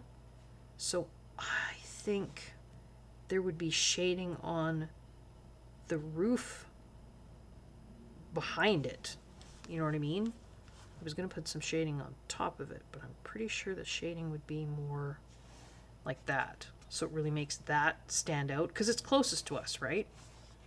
And then I'm just going to take, not the darker, dark sepia, but this raw umber again, and just put a second layer of it on the bottom of that, just so the bottom of it is, you know, a little bit of shadow there. And I'll do the same thing. I forgot to do the same thing down here. Second layer of that raw umber just on the bottom of that. Maybe a little bit where it meets the grass. How am I going to shade these? I'm not even sure what they are. You know what? They were probably supposed to be tile maybe, or stone. Oops, they're wood now. I think to avoid interfering too much with the shading that I've done for the planks here, I might just, I don't know, kind of put an outline on them with the raw umber. I think I messed them up. I think they were supposed to probably be stone or tile. Oh well. They are what they are.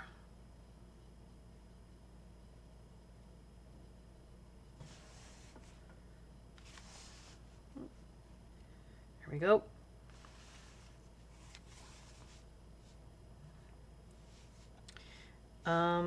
The door frame itself, I'm going to use the raw umber, maybe put a little bit of shadow on the bottom, kind of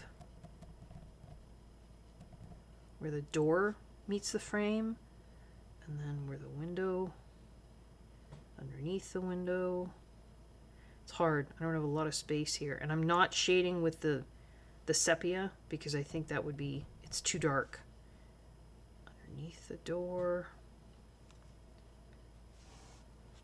And it's too small of a space.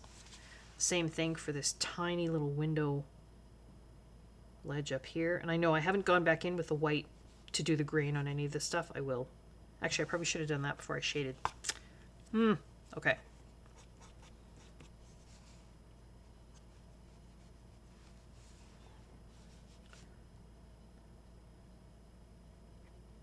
Uh-oh.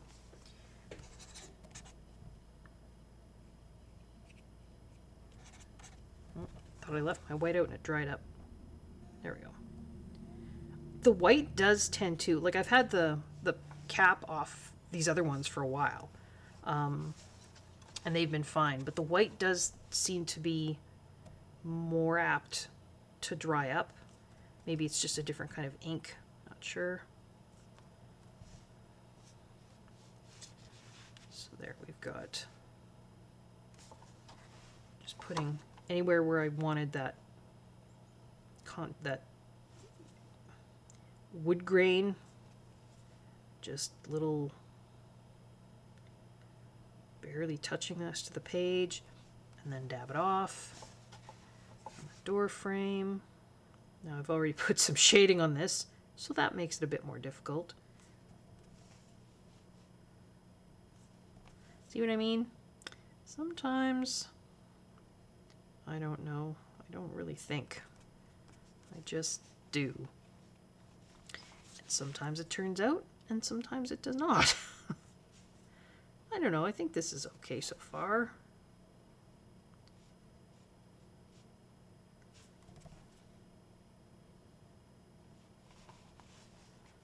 Sorry. Sorry, I say that a lot, don't I? What's the Canadian? They always say sorry. Sorry. I don't know. I've heard people say that. That's the Canadian way of saying. I don't know if I say that. I always thought I said sorry. Sorry. Sorry. I'm not sure. I just keep forgetting to check if I'm still in frame.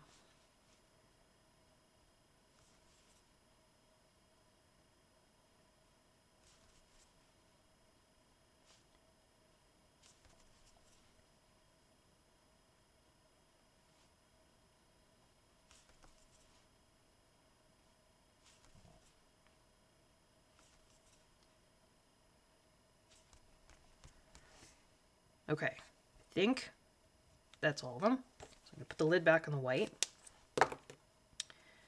And now I'm going to try and do a little bit of shading with the dark sepia. Because I think that this is definitely, you know, further back where it meets that central portion of the house. Again, I wish I had, and you know, the Staedtler pens do have a color that's kind of in between. Probably should have grabbed that. Because these two are pretty far apart, the dark sepia and the raw umber. I wish there was a burnt umber in the artist pens, the Pitt pens, but there isn't. Now, I'm assuming that that top bit of the roof line there is, I don't know, maybe hangs over a bit. So I'm going to put a shadow underneath that. See what I did there? And then your chimney will actually cast a long shadow. Oh, I don't know if I'm that good to make that work.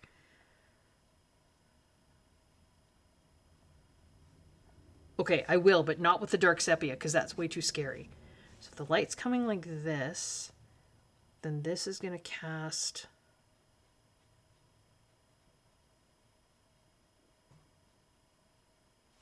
a shadow like that. I just used the raw umber, and when it dries, it's not going to be, it's going to be subtle, and I can always go over it again if I want. But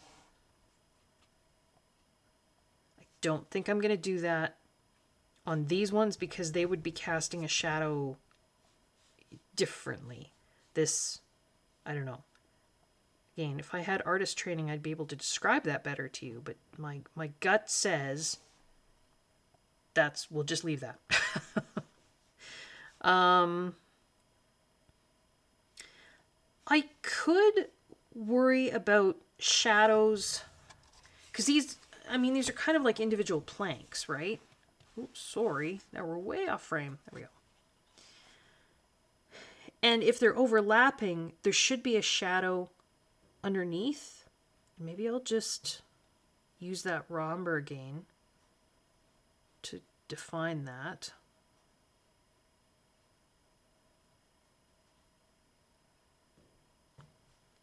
I don't want to put a heavy shadow there because it's just, I think it's too much.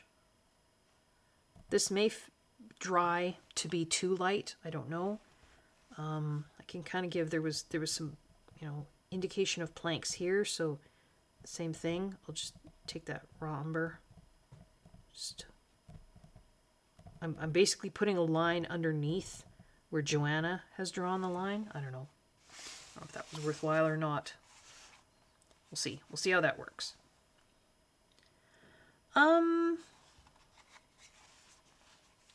There's going to be a shadow. This little teeny bit of roof here. This little, I don't know what it is. Little teeny sticky outy room. Because it's definitely underneath there. So it's okay if I make that shadow, I think, quite a bit darker. guess I didn't really distinguish between that bottom. Could I do something there? There's like this bottom piece here that I sort of made trim. I don't know if that would stick out or not.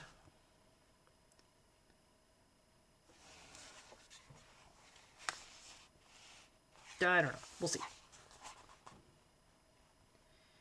And then we've just got the, oh, this window frame. So I think there's, I'm just not using the sepia. It's too dark. Just using the raw umber. Maybe a bit of a shadow on the left-hand side and underneath. Just like that. And then I've just got the little cross pieces down here. So I am going to use a little bit of the sepia there, and probably underneath there, because there'll be some fairly dark shadows there.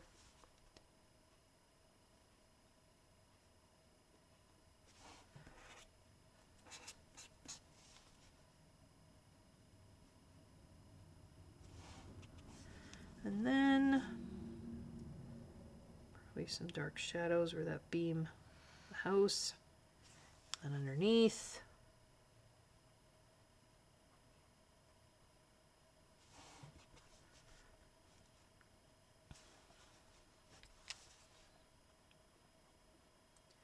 Maybe pull that shadow out a bit more, kind of along the bottom, and then use the raw umber to give. Again, this might be all wrong. My idea of shadowing and shading might be truly heinous. Bit of a darker shadow down the left-hand side of that underneath post. Because, again, if the light is coming from that direction, maybe the back side of that post is more in shadow. Same thing with this post here. Right underneath where it meets the post above, or not the post above, but the platform above, and then just down the left hand side, blend it a bit with the raw umber. And these cross pieces, I mean, there'll be shadow where they meet other the other elements, because I think the cross pieces are behind, and then maybe also a bit of a shadow along the bottom edge of them. There's not going to be a lot of light colored wood left on these cross pieces, which I guess is okay. I mean, they'd be kind of tucked right in there.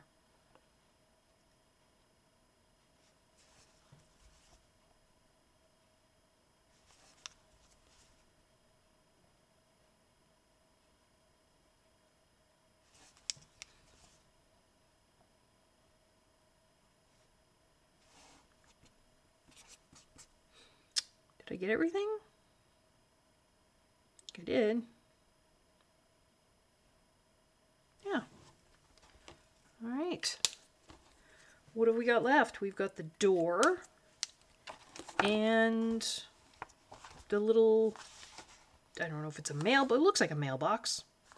So I was going to do the door the same India red that I did the brickwork. I don't know, maybe that'll look weird, but I thought they could have painted their door red. Why not? Gives us a little bit more color too. I haven't added a lot of color in here. There's no florals, right? So I'm just basing the whole door.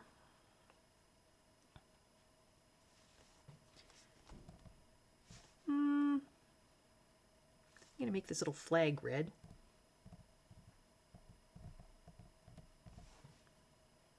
And I think maybe we'll make the mailbox metal, but we'll worry about that in a second. Shading for the door, I'm going to use the same color that I used for shading for the chimneys, which was the Caput Mortuum 169. Underneath where the door would meet the frame, be in shadow.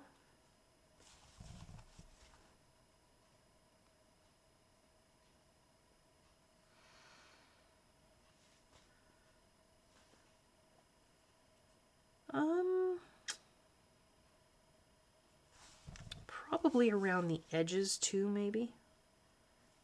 I hope this isn't getting too dark.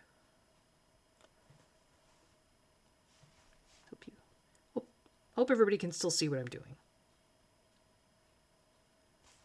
Just a very light. Oh, you know what I didn't do? I didn't do the bottom of the door frame, the lintel there, with any white. I think I forgot to do shading on it with the raw umber too. And I think I'm going to take the Caput Mortuum, which is the darker color. I'm going to trace over the plank lines because I just want to make them dark so that there's like an indication of cracks between the planks.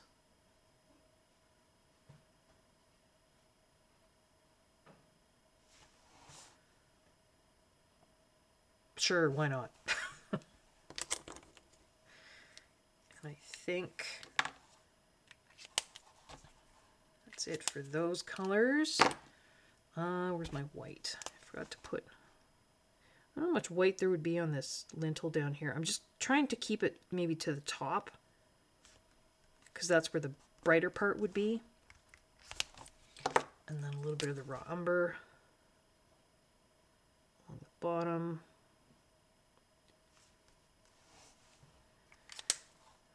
Doorknob, I think I will make... I'm going to make it this cold gray 1, which is pretty light. It's like a metal doorknob, but if I make it a darker color, it's just going to blend into the darker door anyway. And I'm going to color this mailbox the cold gray 1. And then we'll give it some contour, some shading with the cold gray 3.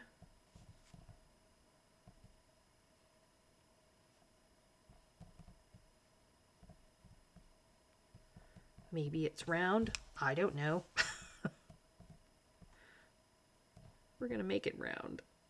Or at least so it's going to be darker at the edges and have kind of a shiny bit in the middle, maybe. Yeah, I think that'll be okay.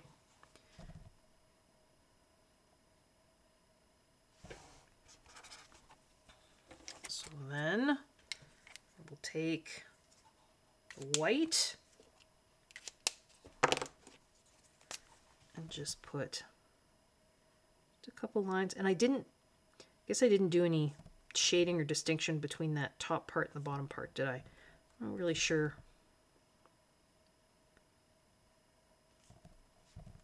I'm assuming, so if this is a mailbox kind of facing me, this front is flat, so maybe I shouldn't have done that much shading anyway.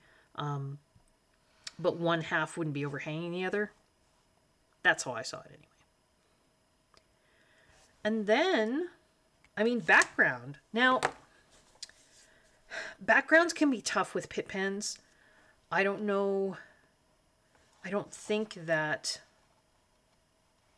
that's going to work the best. You could certainly try. If I was going to do grass, say with a Pitt pen, I would... Why not? Let's do this. So I've got this May green, and just barely touch the page and kind of pull it down. Right? So it just gives you an indication of just, you know, grass.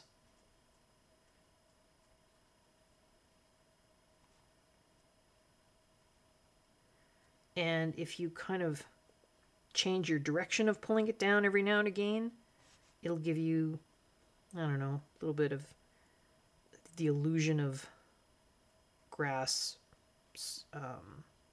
grass blades, maybe. Quite often I would do this part with, say, Polychromos.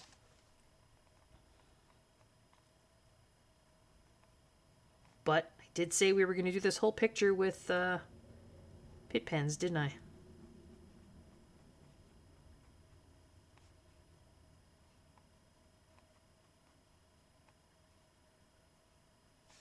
And every so often, so that you can see the bottom part of my grass here is not even. And I'm doing that on purpose. So some strokes are sticking out further than others.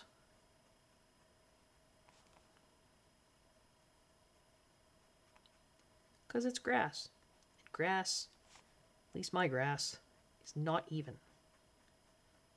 It's almost like I'm cross-hatching. Not that you can see a lot of it, but... And then if you go back over what you already done, kind of looser,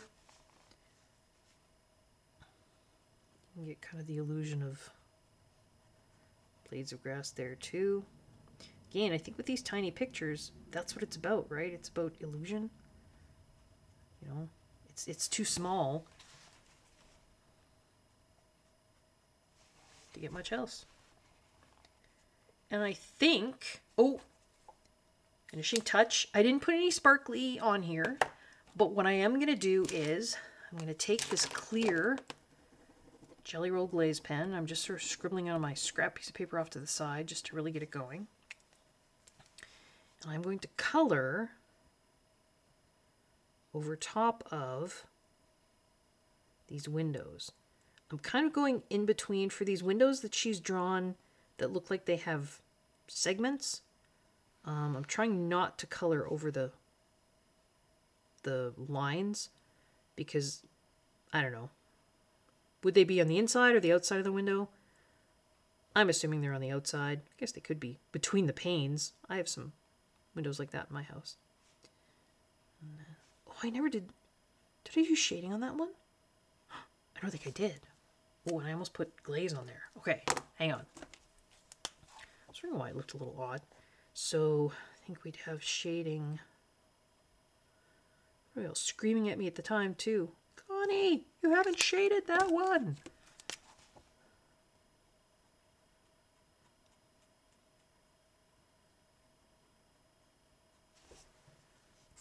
There. Let that dry for a second.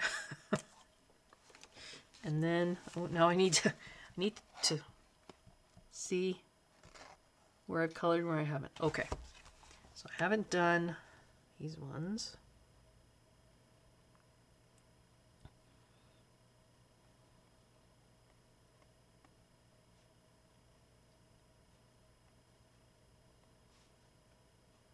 Good there. And then